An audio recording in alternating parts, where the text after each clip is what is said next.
Oh, let me ask you this. Have you ever felt like you're just being way too nice, only to end up being treated like an option?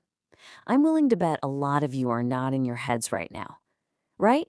You walk through life thinking your empathy is your absolute superpower, your greatest strength.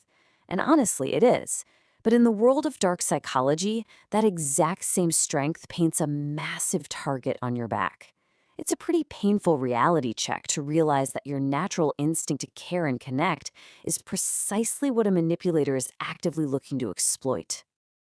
Section 1. The Empathy Trap. When your strength becomes a target. Okay, so to understand how manipulators actually operate, we first got to look at our own biology. Human beings are hardwired, literally programmed by evolution, to trust people who seem similar to us. When we see someone reflecting our vibe or our kindness, our brain's defense mechanisms just sort of power down. We think, oh, okay, they're safe. But this biological loophole, it creates the perfect opening for what is known as the predator's mirror. This is a highly calculated, frankly scary dark psychology technique where manipulators will actually reflect your own kindness back to you, specifically to blindfold your judgment. They aren't just agreeing with you, they're creating this crazy artificial illusion of a shared soul.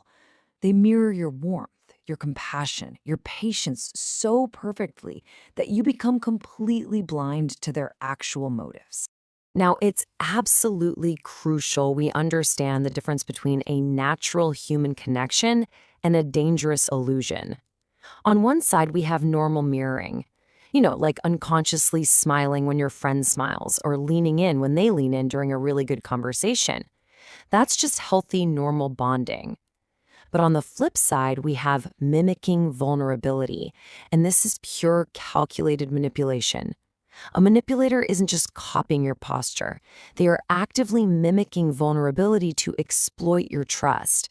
They literally study your deepest insecurities and your deepest compassions, and then, boom, they weaponize them against you. Section 2. Signs of Weaponization. Identifying the tactics. All right, the first tactic we need to talk about is forced vulnerability.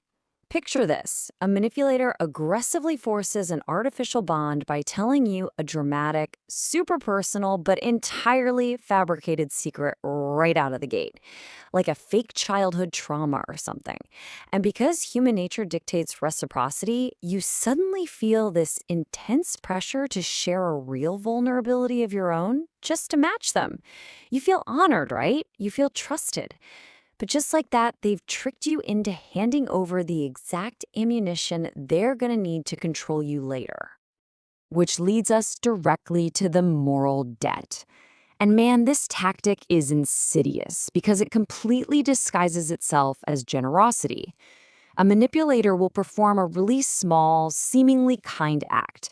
Maybe they bring you a coffee you didn't even ask for, or they offer to do a minor favor before you can even request it. But guess what? There is a massive invisible string attached.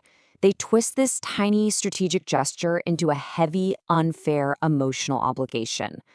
So the next time they cross the line, they will use that initial little kindness to make you feel like you absolutely owe them your loyalty. And if those earlier tactics don't do the trick, they'll resort to the emotional hijack. See, when a manipulator realizes you actually have strong boundaries, they know they can't just smash through them by force. So what do? They go right under them. They utilize your natural sense of pity. They'll cast themselves as the perpetual victim of their circumstances, always blaming everybody else. They literally hijack your innate compassion, making you feel terrible for even trying to uphold your own personal lines. You drop your guard because you feel sorry for them, and that allows them to intentionally bypass and completely dismantle your defenses from the inside out. Section 3. The counter strategy, rebuilding your defenses. Okay, so how do we fight back? The foundation of your entire defense is going to be selective empathy. Think of this as your psychological shield.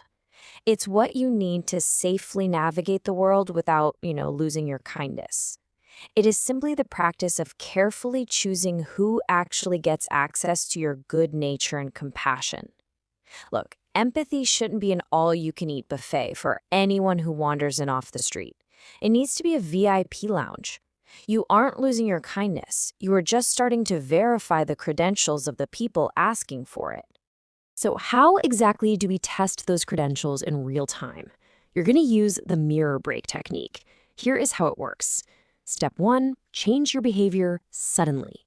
If you've been leaning in and smiling, just suddenly lean back, cross your arms, maybe change your tone to something a bit colder or more analytical. Step 2, just observe.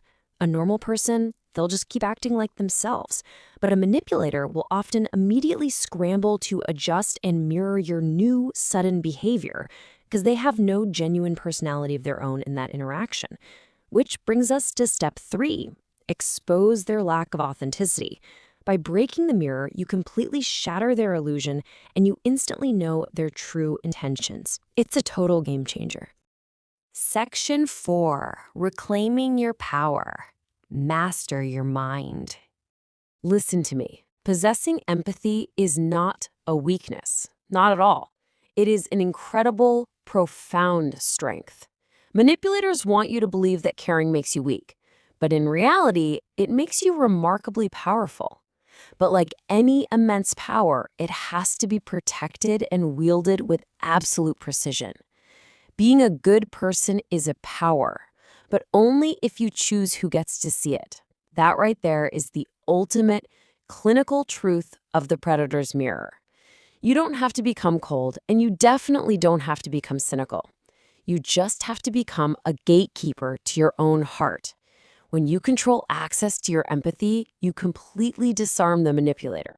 If this explainer gave you a bit of a reality check today, do me a favor and drop the word awake in the comments. I'm going to be down there reading and replying to your wildest stories. But I also want you to really think about this question while you're at it. Looking back at some of your past relationships, were you truly connecting with a shared soul, or were you just staring into the predator's mirror? Guard your empathy, stay safe out there, and I will see you in the next explainer.